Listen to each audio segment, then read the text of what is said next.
In the early days of electric light, inventors like Thomas Edison amazed the world by creating long-lasting light bulbs that symbolized progress and reliability.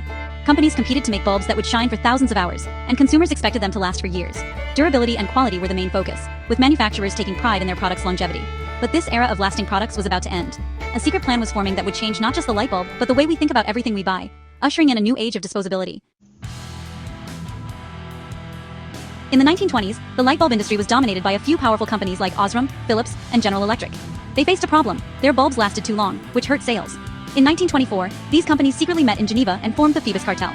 Their goal was to limit the lifespan of light bulbs to just 1,000 hours, forcing people to buy replacements more often. They enforced this with strict standards and fines for non-compliance.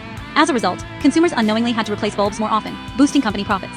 The Phoebus Cartel's strategy became a landmark example of planned obsolescence, changing the way products were made and sold forever.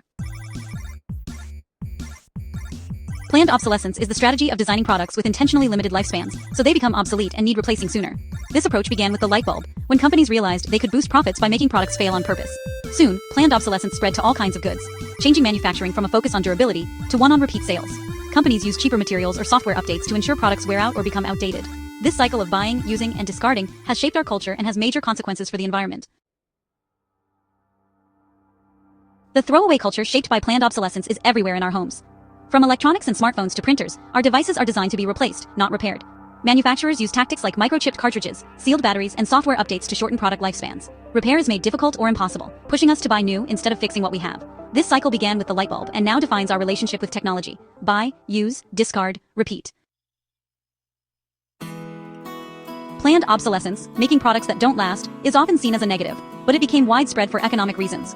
For companies, it guarantees future sales and keeps factories running, which means more jobs and economic activity. This cycle also drives innovation, as companies compete to offer new features and better technology.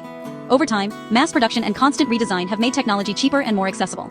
But this system, designed for endless growth, often ignores the environmental cost and the planet's limited resources. Planned obsolescence may boost the economy, but it comes at a huge environmental cost. Our throwaway culture has created a global waste crisis, filling landfills with discarded electronics and appliances. E-waste is the fastest growing type of garbage, and it's toxic, filled with heavy metals and chemicals that pollute soil and water. Making new products constantly also drains natural resources and energy. This cycle of consumption and waste is unsustainable on a finite planet. The environmental damage is everywhere, from landfills to polluted oceans. To protect our planet, we must shift from disposable products to sustainable, durable solutions.